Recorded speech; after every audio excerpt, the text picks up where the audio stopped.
What if I told you that McDonald's could stop selling burgers tomorrow and still make billions of dollars?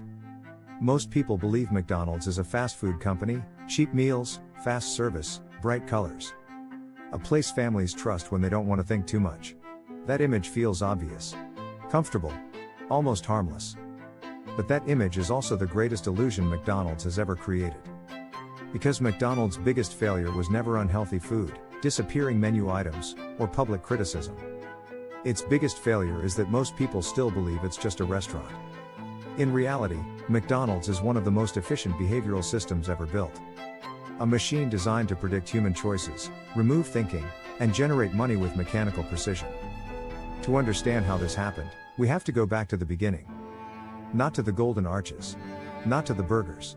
But to the mindset that shaped the entire system. Before McDonald's became a global empire, it was just a small operation run by two brothers who believed in simplicity. They wanted speed, efficiency, and consistency. No chaos. No creativity. Just repetition. And repetition worked. But the man who truly transformed McDonald's didn't invent the burger. He perfected the system. And he was obsessed with control. That man was Ray Kroc. Kroc didn't see McDonald's as a restaurant. He saw it as a blueprint. A formula that could be copied endlessly. A way to remove human unpredictability from business. Where every movement, every second, every decision was standardized.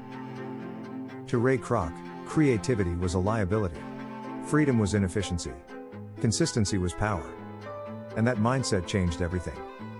Long before critics complained about food quality or documentaries exposed calories, McDonald's had already solved the most important problem in business: predictability. Not taste. Not innovation. Predictability. Humans don't like uncertainty. When people are tired, stressed, or overwhelmed, they don't want options. They want certainty. McDonald's became a signal of certainty. The colors. The smell. The layout.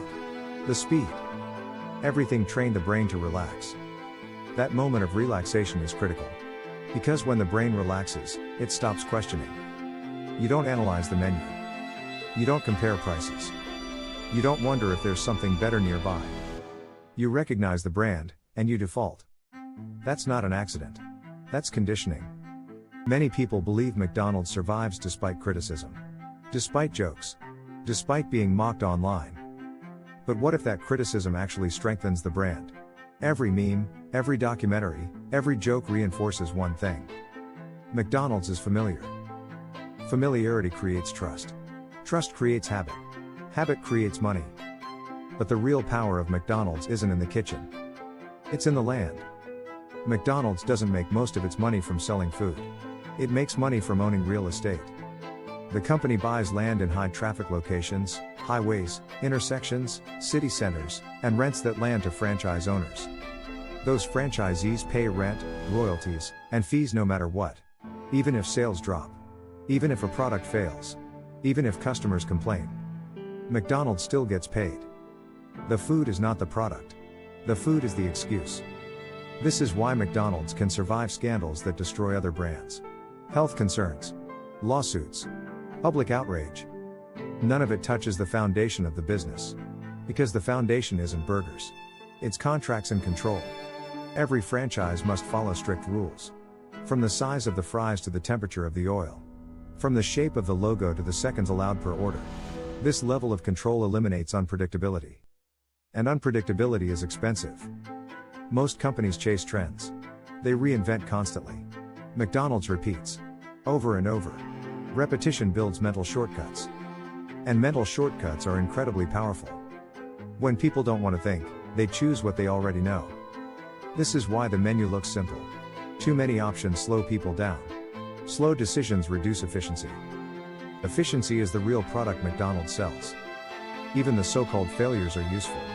Limited time items disappear, and suddenly people complain about losing something they barely bought. That emotional reaction strengthens attachment. Loss creates desire. Desire reinforces loyalty. You don't have to love McDonald's to be loyal to it. You just have to repeat the behavior. But the darkest part of this story begins early. Very early. McDonald's doesn't wait until adulthood. It enters people's lives through childhood. Happy meals. Toys. Bright colors. Simple shapes. Emotional rewards tied to food. These aren't random choices. Childhood is where emotional memory is strongest. By the time someone grows up, McDonald's doesn't feel like a brand. It feels like a neutral background. Safe. Familiar. Almost invisible. That's not marketing. That's imprinting. And once that imprint exists, it's incredibly hard to remove. This is why McDonald's survives economic downturns.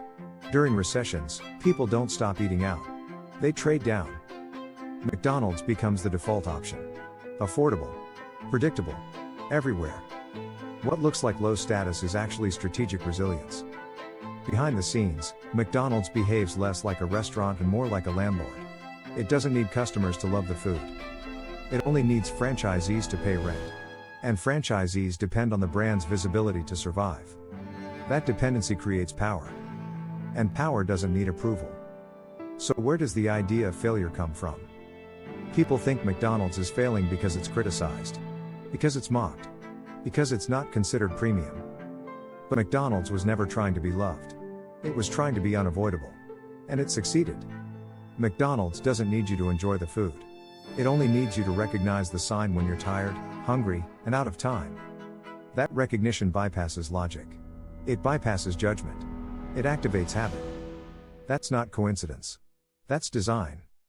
So ask yourself this: if McDonald's were really failing, would it still dominate global real estate? Would it still open thousands of locations? Would it still generate billions regardless of public opinion? Or is the idea of failure itself part of the illusion? McDonald's isn't a fast food company. It's a behavioral machine. A system built on repetition, habit, and control. One that doesn't fight human psychology, it uses it. And once you see that, the golden arches stop looking friendly. They start looking strategic. So here's the real question. Is McDonald's successful because of its food? Or because it mastered how humans think, choose, and repeat? Let me know what you think in the comments. And if this changed how you see McDonald's, subscribe for more stories about the hidden strategies behind the world's biggest brands.